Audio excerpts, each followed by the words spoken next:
Hey, it's Eric, your host of Our Black Gay Diaspora podcast. For this episode, I am really excited to be speaking with Krylios Clark Jr., a Jamaican author, playwright, MC, performer, and producer. I have to take a break after all that, huh?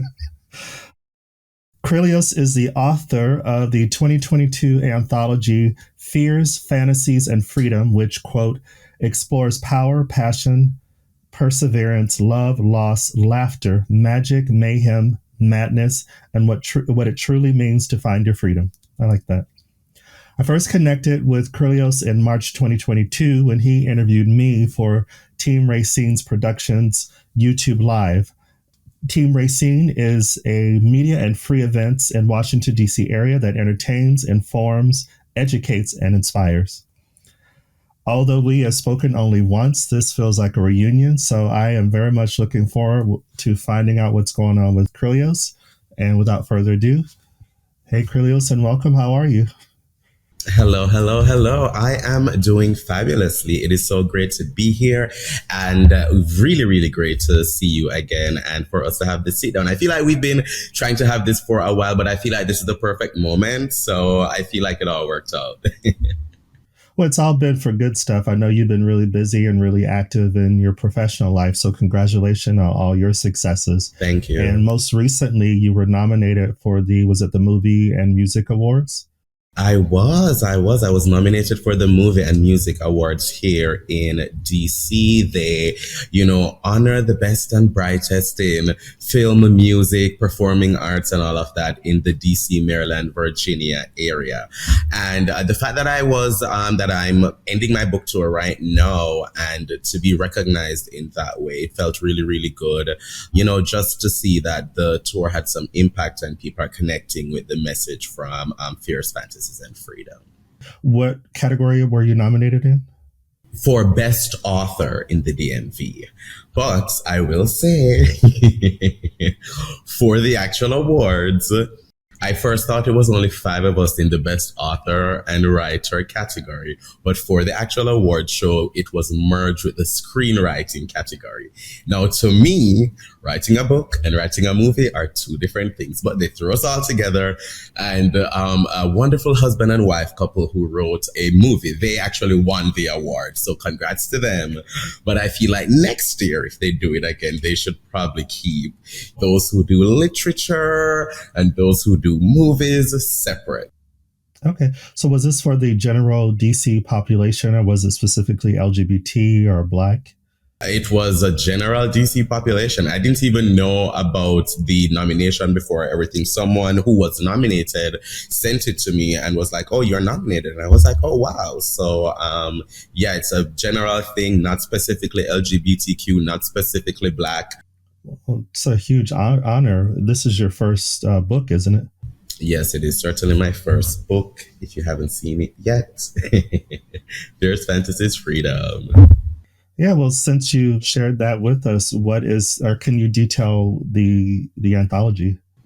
Of course. So, as we said before, Fierce Fantasies and Freedom, it's a 10-story anthology. And the through line is that, all the stories explore facing your fears, fulfilling your fantasies, and finding your freedom. Because for me, when it comes to being free, being yourself, living in your truth, to get there, there's a lot of fear many times. And, upbringing or backgrounds or own anxieties, all of that leads, to these fears that we have as human beings as we move across this planet. But we also have a lot of fantasies, a lot of dreams, a lot of things that we want to do, a lot of things that we want to experience, all the things that would make us happy, all the things that would make us feel magical. For me, one has to overcome those fears to get to be able to live that fantasy. And once you're able to live that fantasy, baby, the freedom is right there. It's unlocked. You are there. And so that's kind of the through line of all the stories. But the stories themselves are like vastly different, When it comes to genre, it spans between thriller, mystery, fantasy, sci-fi, coming of age, romance. It deals with themes like immigration, race, LGBTQ, coming of age, friendships. So many different things. And so it's fun. it can get serious. But if you are someone who loves reading, loves, going into different adventures and exploring new worlds, this is really for you. It's very Caribbean, very black, very queer, all of that. And thrown in with things that I love, that, I've grown up with, and things that have inspired me. So, yeah. Well, with it being an anthology, how long did it take you to write it? So I think all the stories in there, the first one I started in maybe late 2016, and then I didn't finish it until 2022. Now, some of the stories, a couple I wrote in a night. Like, I have the epiphany, I'm up, and I just start writing, and the sun is rising, and I'm still going, and then it's done. Some of the stories are like that, because sometimes an idea hits you, the story hits you, all of that hits you, and you have it down pat. A few took much longer. I mean, the final story that I wrote in this book, it's not the final story in the book when it comes to the table of contents, but it's the final one I wrote, and that would be the fourth story, called Keep Your Head Up. I started writing that in 2021, the summer of 2021, and I wasn't finished with it until maybe a month before publishing. Like, even when I was doing book covers and everything with publishing and going through that whole process, that story still was not where I had wanted it to. And I must admit, I know the reason it took me so long was my partner at the time passed away. And this story was inspired by those events, and so I was working through the protagonist's grief, but I was also working through my own grief. I thought I was like over things and whatever, but writing the story brought up a lot of stuff. And every time I would feel like I was done with it and I would read it, I'm like, is this what I want to say? Is this what I want to do? And so it took me a while to really get it to where I wanted it to be. And, it's not just this story about grief. It's definitely rooted in that, but it's not about grief. There's so much more that happens there. The story takes place in Vegas. It's also inspired by my first time to Vegas ever. And the protagonist is there with his best friend and cousin, which is close to me because I have a cousin who's also like a best friend. We're like the gay ones in the family.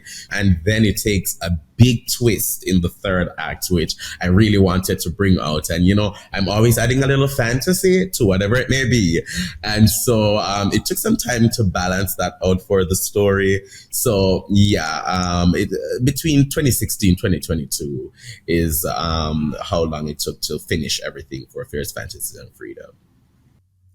With that particular story being so closely connected to, your personal life, how do you feel about releasing it to the public?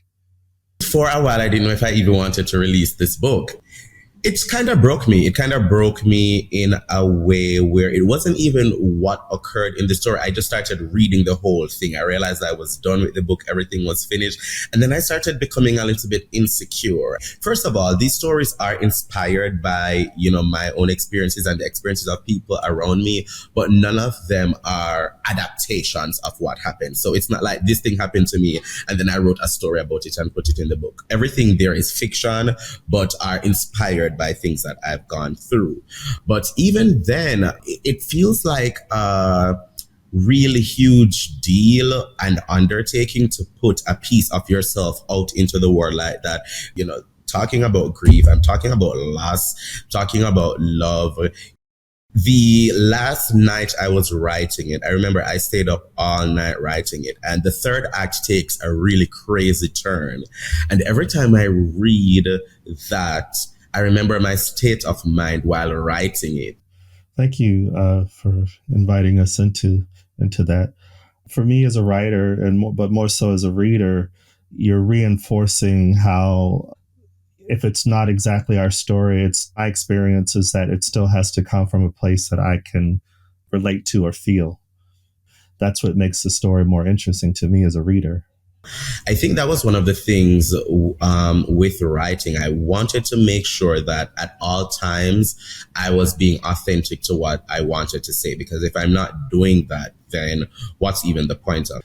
But one of the things when you interviewed me in March of 2022 that I was very aware of right away was your professionalism, your confidence. How do you, or how have you worked through some of your fears, say, around being a presenter or any other parts of your professional life? So I went to a wonderful boarding school in Jamaica called Monroe College. It is the last all boys boarding school in the entire Caribbean. And there they taught us to be, this is the phrase, young men of honor, pursuing excellence and leading by example.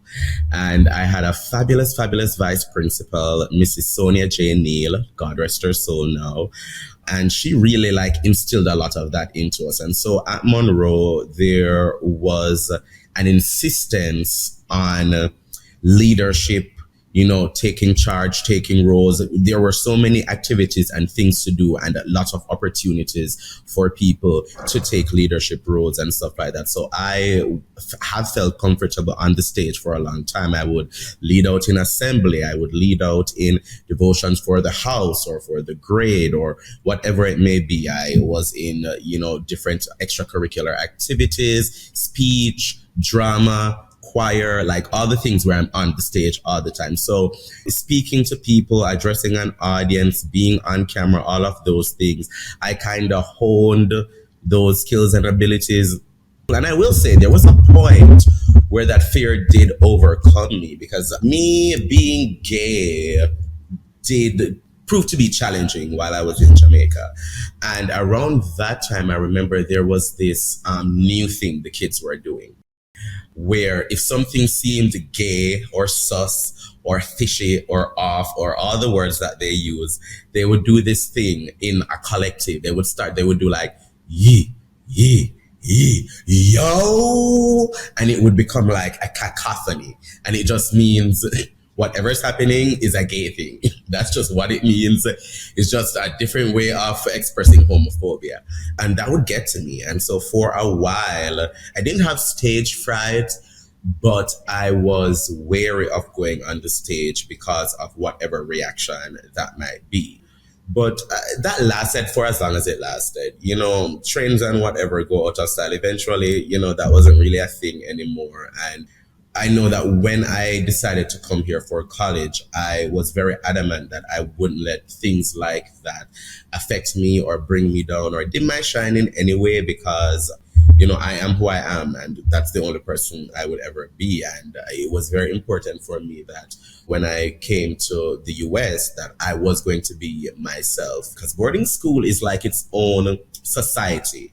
It's its own microcosm of society where we're all coming from different places from all over the country onto this mountaintop together where we are for 7 years of our lives. I was there from 12 to 19 and we only went home every 3 weeks for a weekend or for like Christmas and summer holidays. So like those people are your family. Those are the people you see day in, day out. You sleep with them, you live with them, you eat with them and all of that. And so everything that you expect in a society when it comes to different factions, different beliefs, different ways of lives and all of that coalescing and commingling together, it grows you up. That kind of upbringing shaped me in that way.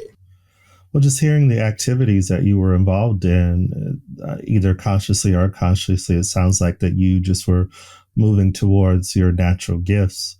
In some ways, not going back to the past, but some of that could have been to just seeing your talents and your gifts and being intimidated by them. No, I'm from Jamaica, so Jamaica in itself has its own brand of homophobia, and I wouldn't even compare it to homophobia in other places. My boarding school had its own brand as well of homophobia because, mind you, a lot of us there were gay. It's an all-boys boarding school, of course. There were moments of, things that people would say or rumors going around or da-da-da-da-da, but it never really affected how we carried ourselves in school or it never really affected our chance for I guess, upward mobility in that society or anything like that. That's not true for everyone. There were instances of people being kicked out because of like being caught with another guy or something. The first story in my book actually is called Ave Maria. That one takes place at an all-girls boarding school, very much inspired by my own experience at a boarding school. And it does deal with like the coming of age when it comes to, a first love, a first crush. But it starts out with basically a mob going after one girl, Carrie Messing, because she was caught in a compromising position with another student. That was something that I experienced at Monroe. Not me getting caught and getting thrown out, but my first year there, he was said to have been caught with an older student, like maybe 3 years older than him, in the chapel doing something. And there was this whole mob that came. He had to like hide out at the nurses. The nurse was an ally, so she always protected the gays, if anything. He had to like hide out at the nurse for like 2 days. And then the day when his parents came, it was this huge thing. People were throwing bottles and boxes and cans and everything while they were like removing his suitcases and stuff. And then someone went and got this random huge lock and put it on the gate at the front of the school that no one could remove. So the parents' car was just there and they weren't able to like come out, and people like surrounded their car, and it was like a whole thing. But imagine seeing that in your first year at boarding school and knowing as well in yourself that you are gay, and therefore having this fear above you that any day this could happen to you. And so that stuck with me for years, which is why it inspired the story Ave Maria in this book. And the title Ave Maria is also significant because I also wanted to deal with the subject of religion as it has to do with coming of age as well as being queer. Because I grew up in an Adventist church. Religion was a big part of my growing up. And so I kind of wanted to tackle that and explore that in the first story of the book. Just hearing you describe it, I could definitely see that cinematically. It'd be interesting to see that captured on film. I mentioned in the intro about Team Rayceen Productions. Can you share how you discovered Team Rayceen, or how they discovered you and your role or your roles there? Sure. When I was still at Howard University, I went to Black Pride my first year. That was 2016, I believe. Yeah, I went to Black Pride, DC Black Pride the first year. And there was this speed dating event. And I met Rayceen and Czar, who's the creative director of Team Rayceen, at that speed dating event. And I saw them there. Then we were in the elevator together and we chatted a little bit. I was very enthralled with the presence of Rayceen, giving a very much mother of all vibe. And I was like, oh my God, no, bitch, I live for this. So I was already like leaning into that and loving it and everything. And maybe like a month later or so, like I started following them on social media. And then I saw that they were asking for volunteers, and so at the time I was very interested in connecting with the community here in DC in like a real way and being a part of it and really like immersing myself in the DC community. The first event I actually volunteered at was at a film festival, the Real Affirmations Film Festival, put on by the DC Center. And that year they had it at HRC. So I volunteered with that, and then moving into the next year, I just kept volunteering and everything. And then eventually the announcer for the itsKrylios show, he stepped down. He was moving out of state and they needed another announcer. So as someone with, experience being on the stage, being on the mic, I was asked if I wanted to do that. And of course, I said yes. And then I started doing that. And then lo and behold, the pandemic came. So once the pandemic came, we kind of had to refocus, what we were doing, because live events were no longer a thing. And so we actually really invested heavily into the online content that we were doing and, really, really coming up with different things for the online content during the pandemic. And so we started doing vlogs and panels and interviews and, so many different things. And so through that, Rayceen and I were the hosts for almost everything that we did. Not even almost. For all the things that we did, it was Rayceen and myself. Now in 2023, we are happy that we have multiple co-hosts at this point. So, you'll still see me on the channel, of course, all the time, as well as when we're doing Facebook things. But we also do have some new co-hosts as well, who are able to give Rayceen and myself a little reprieve so that we can still put out as much content, but, give everyone a little bit of variety, if you're tired of seeing my face.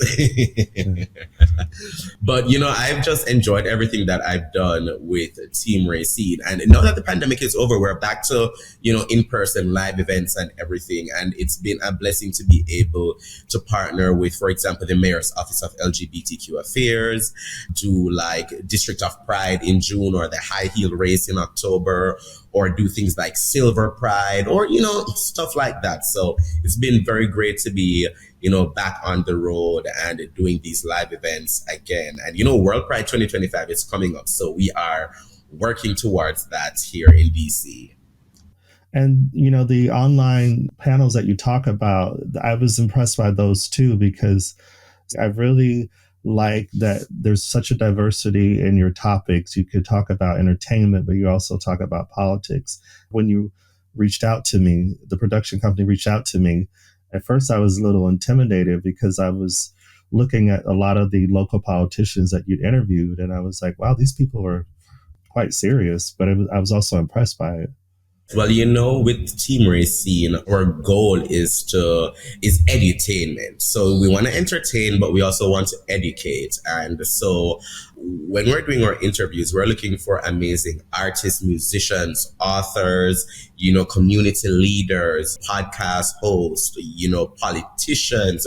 We want to get everybody. And I wouldn't say we focus on LGBTQ issues or topics necessarily, but that is a great majority of what we do, because you do what you know as well, and you want to highlight things like that. But we are able to really gather a great eclectic mix of individuals that we're able to include in our panels and to have interviewed and be able to learn something from, because there's always something to learn from. And I will say, what's funny to me, every time the election time comes around, and I know that's coming up again next year, when we do these political interviews, watch the Republicans ones with me, just look at my face, because they'll be saying some things and I'll just be like, okay, I've been able to learn to take what people are saying,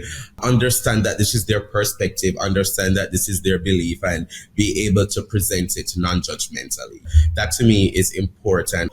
I'm hoping we can do something different and new with those political hopefuls in 2024.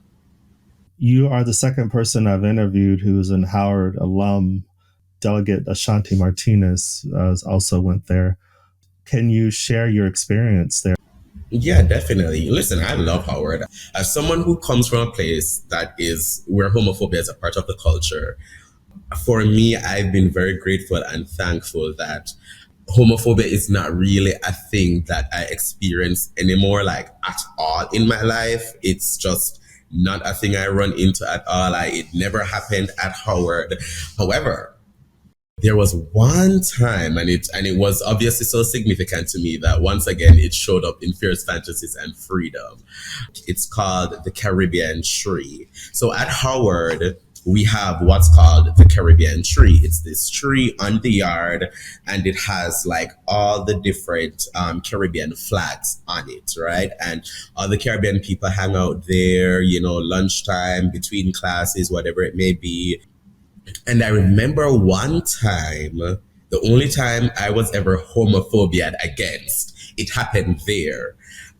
It just struck me that I was in this foreign place, I was in this foreign country, and at the place and at the spot that's supposed to be my home away from home, I would really get a piece of home in that way, and it really struck me in that way. And first of all, the Caribbean Tree story is the one that most mirrors what happens in real life. Of all the stories in the book, I would say that's the only one that isn't I guess it's mostly fiction, but the moment that happened, I really laid that all out in the story.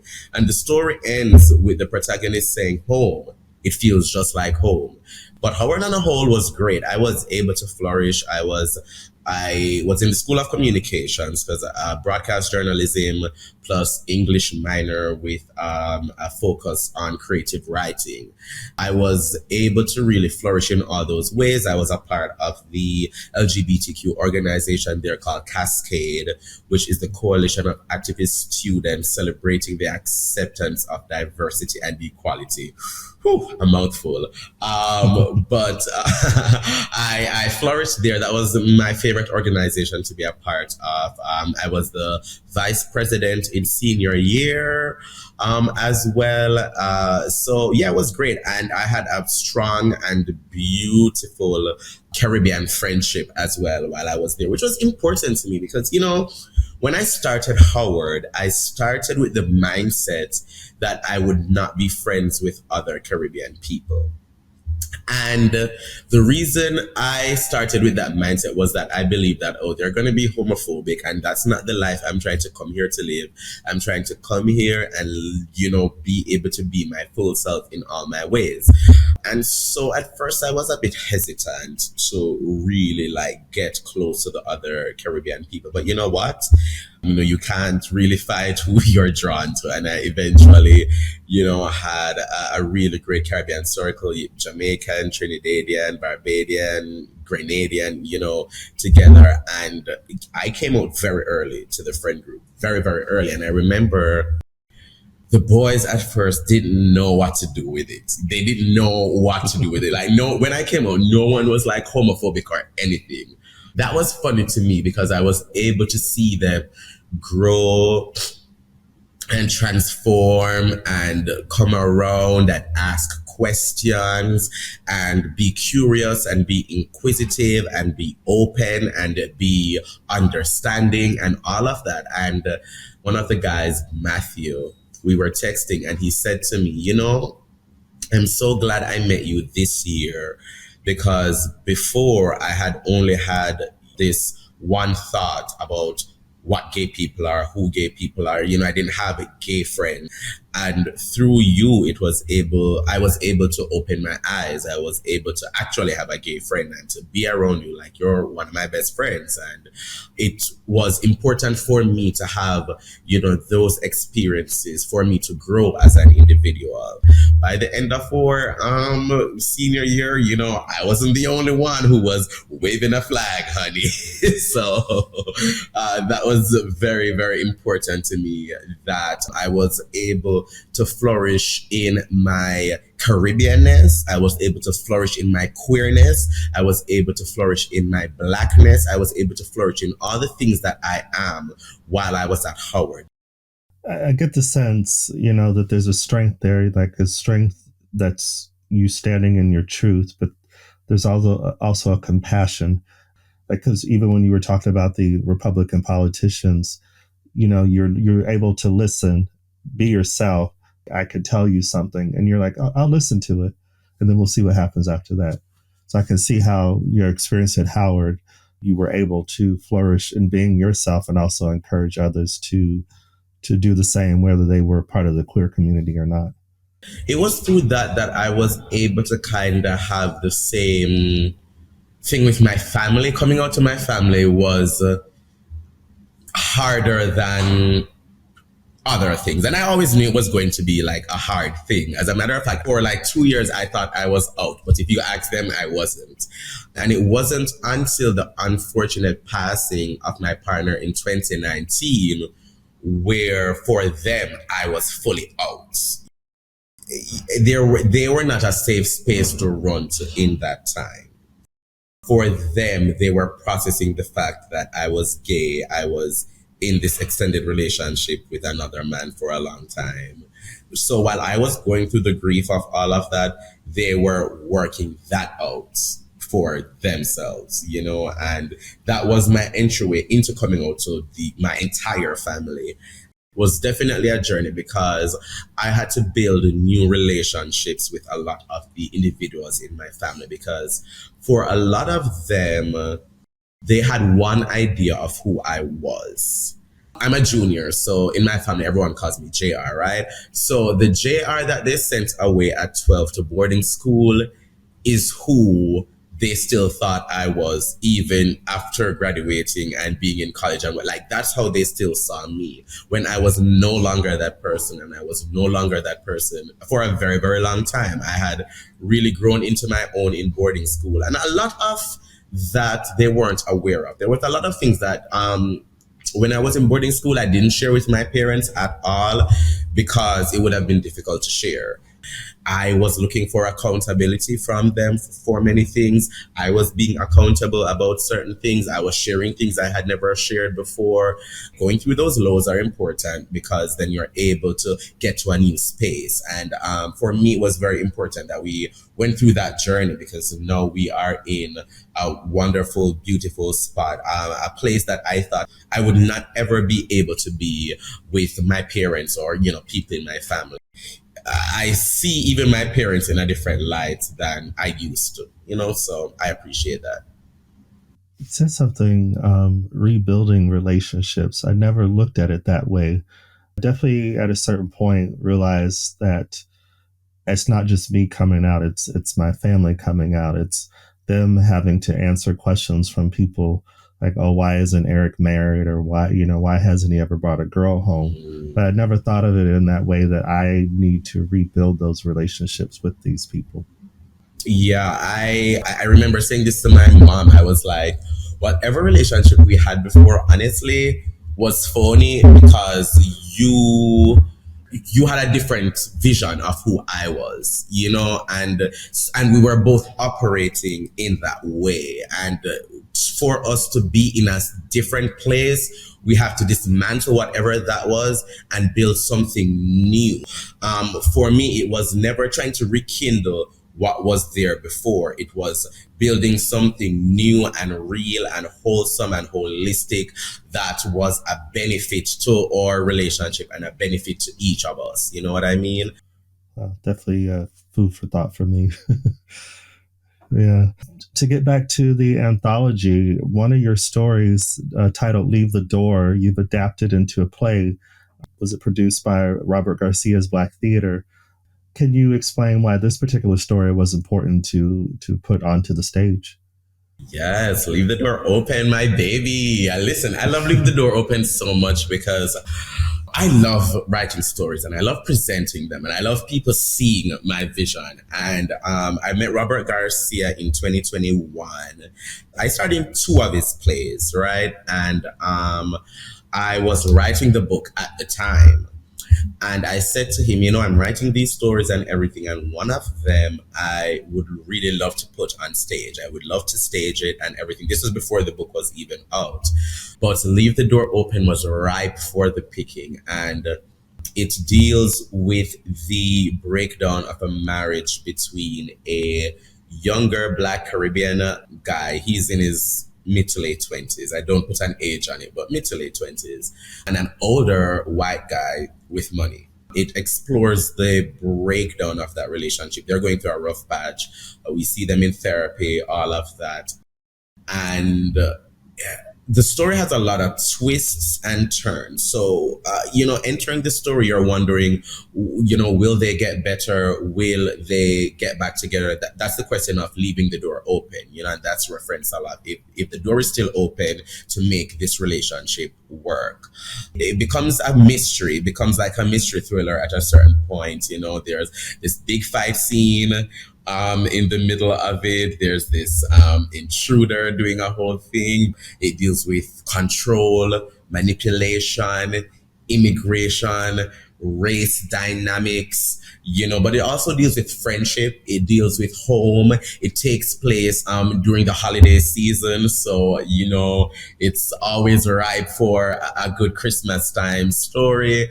And then third act gives you like a really, really good twist. Now, I wouldn't say they're villains, that anyone would be a villain in it. However, if you want, the second lead, Charles, could be seen as a villain. I don't think of him that way in the story, but one would upon watching it. And I'll say, once we started rehearsing, because I had a director, we butted heads a bit, because I wrote the story, I'm the playwright in the situation. I had never directed or anything before, so I definitely wanted someone experienced.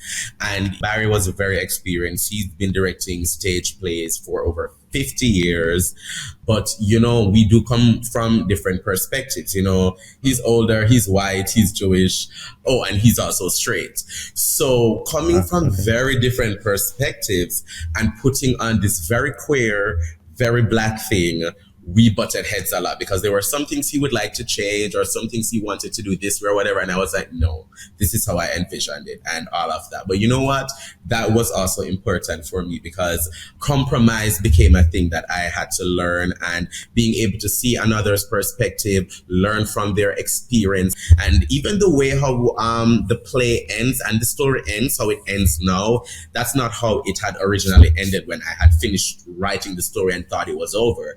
It wasn't until we started rehearsing and putting the story on stage and everything that we were like, there's something more that we want to add to this. And so the story that's in the book now would not have been the story if we had not done the play before. We had a wonderful turnout that weekend, and I'll never forget the first time hearing my own words coming out of the actors' mouths. There's nothing like that. There's nothing like that, seeing your stories, hearing your words coming out of other people's mouths and seeing that take form on stage. And so Leave the Door Open has a very, very special place in my heart. Baltimore has a special place in my heart too, because that was the city that hosted Leave the Door Open in its premiere. And it's probably one of the most Caribbean stories there. Like, I really, really lean into a Caribbean holiday vibe. One of the gifts for me of being outside of the US for these last 4 years is getting to know other Black cultures. Like here in the UK, there's a lot of Caribbean influence here through Jamaica, through Trinidad, of course, the continent of Africa, Nigeria, Gambia, different countries in Africa. As a Jamaican in the United States, how have you seen your influence, just of being yourself, impact how people perceive Black people outside of the US? So I've been on this book tour, right? And part of the book tour was me hosting and producing the pre-show for the chocolate-covered Rocky Horror Show during October. I was a part of the cast, but for the pre-show, I kind of themed it around my book. And at the end of the night, I sold and signed books, right? And so there was a line, and there was this young man from the Bahamas who came up to me and he said, "You have inspired me so much tonight." I thought I was coming to be inspired already, seeing an all Black presentation of the Rocky Horror Show, chocolate covered. But I got even more inspiration being able to see a fellow Caribbean compatriot who was there in all his queerness. I mean, I was wearing heels on stage, I was giving all of that. And the story I read that night is entitled The Fairy. The Fairy specifically deals with someone growing up in a household that tries to belittle their magic, who they are as an individual, being gay. That's what The Fairy really is about. The Fairy, there it's not even a double entendre. It's triple, quadruple entendres when it comes to that. And him walking up to me and saying that to me and being like, he's lived in the US for a while. And even though he's out to his friends and stuff, there's a lot of things that he wants to do that he has not pushed the button on doing because he still feels like he needs to hide a certain part of himself because of his family, because of being Caribbean, because of his upbringing. And seeing me doing that and writing about it and, making it okay within my writing, within my book, within my performance, really, really touched him that night. And just having that conversation with him this is really why I do this. This is really why I tell the stories that I tell, because I want us to feel like we belong. I want us to feel like we are exceptional. I want us to feel like we are normal. I want us to feel like we hurt, we love, all the things that we do them. And just because we're Caribbean, it doesn't change that. Sometimes growing up Caribbean and queer, you feel like it's one or the other, but never both. So I wanted to be able to put those things together and let other people know from all over the Black diaspora to know that, they can fully lean into that. They can love their culture, live their culture, represent their culture, and not have to hide or push down another aspect of themselves to be a part of that. My writing inspiration is Marlon James. He's a Jamaican writer. He is openly gay. And I remember in 2015 when his book, 7 Killings, won the Man Booker Award, I was gagged. I was like, because first of all, in his book, the dialogue is Jamaican patois, right? He doesn't mince words or anything. The dialogue is Jamaican patois. It's this big, hefty book, and there are queer characters in there. And for a long time, I always thought, when I envisioned myself as a writer, I always thought, to connect with people or to be mainstream or to be whatever, I would have to dial back the Caribbeanness. I would have to dial back the queerness. And seeing someone who was able to not dial back any of that and was able to, write this amazing book, which won the biggest book award one could win in the world, was a huge, huge inspiration for me. So hopefully, he inspired me, I can inspire others. Well, no, you have. And what is that expression? We can't be what we don't see. Mm-hmm. Yeah. Mm-hmm. And he did that for you, and you did that for, people that saw the performance. I look forward to meeting you. I didn't get a chance to get out to Maryland. I have family in Maryland. Mm-hmm. So the next time I'm there, definitely I want to, reach out to you and also to Rayceen. Yeah, just this conversation alone, just is like, oh, he seems like he'd be great to spend some time with. I appreciate that. I definitely appreciate that. Thank you so much. And I look forward to the next time you are here. We have got to meet up. We've got to link up and, we can do something together. So, yeah, I look forward to that. Always end with saying or asking if you have any final thoughts or insights. Of course. Well, first of all, I could not leave without doing a shameless plug, because that's what we do with Team Rayceen. We shamelessly plug. So first of all, what I will say, you can follow me at itsKrylios. That is itsKrylios, right? At itsKrylios on Instagram and Twitter. Those are the platforms that I use the most. You can also go to my Linktree. That's Linktree/itsKrylios as well. And there you can keep up with all the dates of whatever events or stuff that I'm doing. You can also buy the book there, Fierce Fantasies and Freedom. It will send you you will get the link to Amazon and Barnes and Nobles. Fierce Fantasies and Freedom. It's only $21.99 on Amazon and Barnes and Nobles.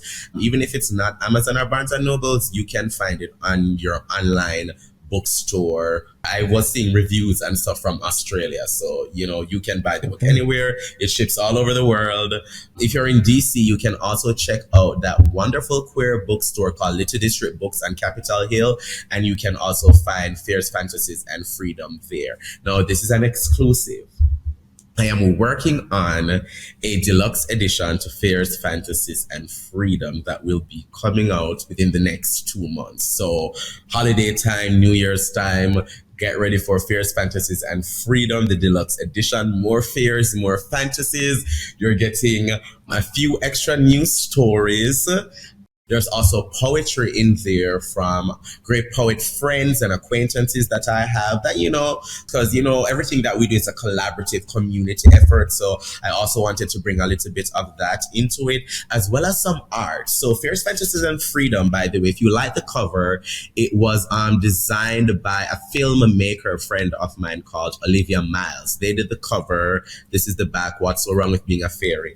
And then the first page has this beautiful illustration demonstration of fairies around a fire under the full moon, black fairies around a fire under the full moon, that was done by the director of the chocolate-covered Rocky Horror Show, Earl Melvin. And during this winter, I'll be working on the audiobook for Fierce Fantasies and Freedom as well, because during this tour, there's a lot of people who told me that, they don't really read, but they love listening to audiobooks. They get on the plane, they get on the train, and they listen to audiobooks. So this winter, I'll be recording the audiobook. Well, huge congratulations to all your successes and the ways that you use your life, your journey to inspire and also to be your best self. So thank you so much for coming on to this platform. Of course, this was so fun. This was such a pleasure. And thank you so much for what you're doing with your platform. It is really, really, really amazing to be able to have a platform like this where you can see, other people that look like you, other people with similar experiences like you, other people from varied locations and spaces and places, being able to share their story, being able to share, what they're giving to the world and what the world has given to them. Thank you so much for making this platform available for all of us, as we all, work together to give everyone a little piece of our magic. A little piece of our magic. I love that. Thank you for spending time with us. If you enjoyed this episode, please rate, comment, and subscribe. Share with your friends too. You can also follow us on Instagram at Our Black Gay Diaspora and on Twitter at BLK Gay Diaspora. Until next time.